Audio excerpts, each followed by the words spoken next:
Hai guys, apa kabar lo hari ini? Gimana? Semua pada sehat-sehat ya, jangan sampai kita kena COVID guys. Ini lagi marak-maraknya, tapi kita lupain dulu COVID. Karena kita mau balik lagi belajar politik. Kali ini kita akan ngebahas kelanjutan dari kemarin. Kalau kemarin kita udah ngomongin tentang trias politika, nah sekarang kita mau membahas nih badan eksekutif, legislatif, dan badan yudikatifnya. Oke, kita bahas satu-satu ya guys.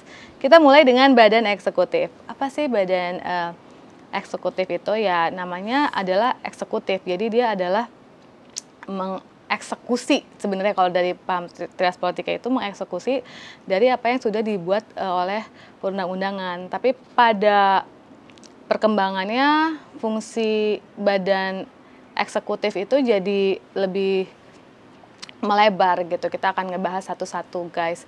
Jadi badan eksekutif itu ya kalau di kita ya dari presiden terus ke bawah, ke gubernur, ke wali kota. Nah itu yang disebut badan eksekutif.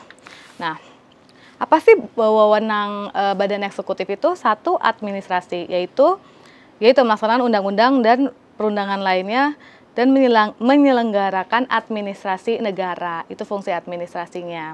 Terus yang kedua, legislatif. Jadi dia bisa membuat rancangan undang-undang, baru diajukan ke badan legislasi, baru dikawal sampai menjadi undang-undang gitu. Jadi bersama DPR, kalau di kita, dia eksekutif yang mengajukan rancangannya, baru mengawal di DPR-nya juga, baru nanti sampai jadi undang-undangnya bersama badan legislatif yaitu DPR gitu. Terus yang ketiga keamanan, yaitu dia tuh memang berkuasa untuk mengatur polisi dan angkatan bersenjata, menyelenggarakan perang, pertahanan negara, serta keamanan dalam negeri. Jadi ya memang semua angkatan bersenjata kita, polisi, itu memang under presiden gitulah gampangnya, di bawah kekuasaan badan eksekutif.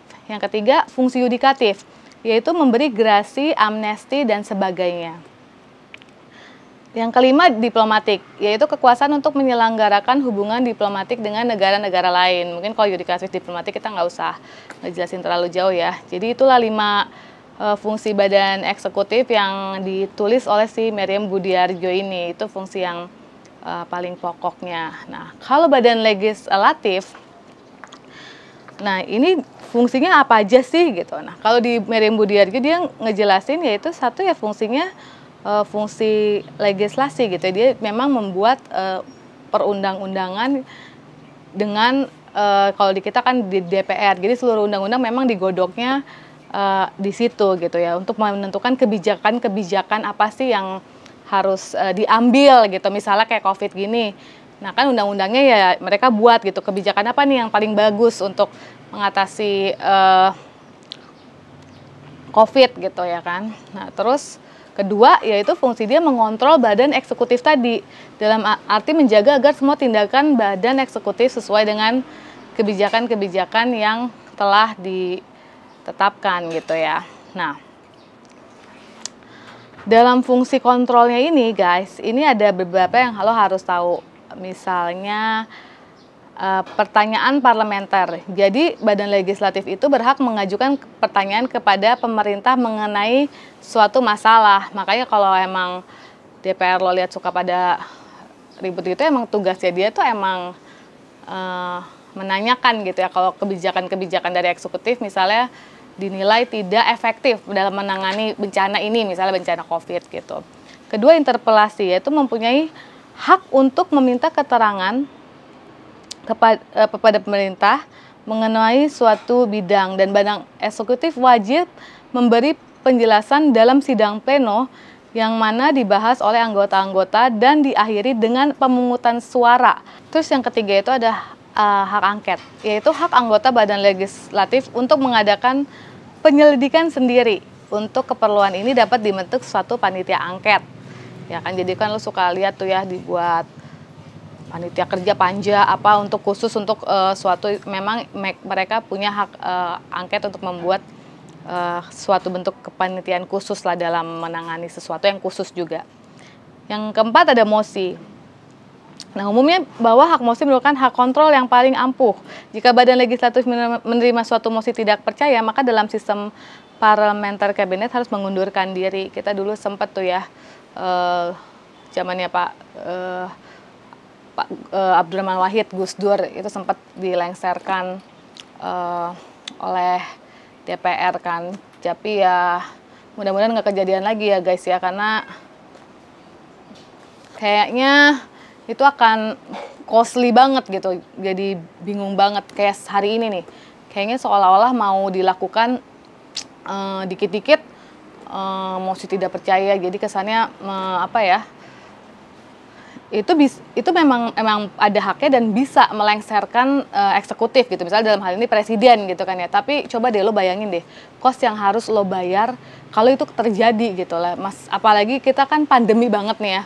Udah pandemi ini kita udah banyak masalah ekonomi. Kalau ada percepatan pemilu atau misalnya tumpu pemerintahan sementara akan digantikan oleh wakil presidennya, malah tambah kisruh lagi. Nah itu kan apa nggak tambah runyem gitu ya. Jadi sih kalau menurut gue pribadi ya kalau udah milih 5 tahun kecuali sangat amat menyengsarakan banget ke rakyat gitu, menurut gue nggak usah deh kita melakukan hal-hal yang membuat pemerintah itu turun sebelum waktunya, karena itu costly banget gitu kalau menurut gue.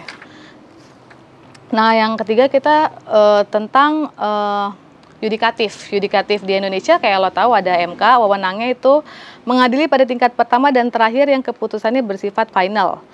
Terus memberikan putusan pemakzulan, impeachment presiden dan atau wakil presiden atas permintaan DPR karena melakukan pelanggaran berupa pengkhianatan terhadap negara, korupsi, penyuapan, tindak pidana berat atau perbuatan tercela gitu. Jadi keputusan pemakzulannya dari MK itu tersebut.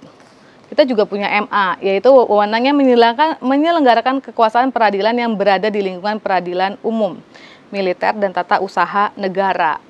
Itu untuk MA. Nah, ada juga Komisi Yudisial, yaitu lembaga baru yang bebas dan mandiri yang berwenang mengusulkan pengangkatan hakim agung dan berwenang dalam rangka menegakkan kehormatan dan perilaku hakim. Nah itu guys kira-kira pemisahan kekuasaan di trias politika, eksekutif, legislatif, yudikatif gitu. Jadi dengan pemisahan kekuasaan ini seperti gue jelasin di web sebelumnya, negara diharapkan tidak bertumpu oleh satu kekuasaan yang akan menyebabkan kita menjadi tirani gitu ya.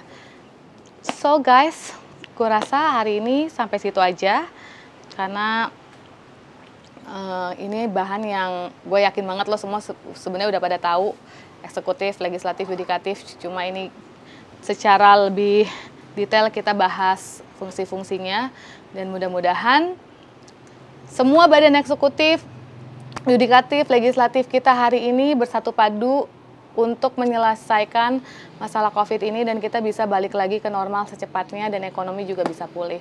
Oke guys, tetap semangat, sampai ketemu lagi. Bye-bye.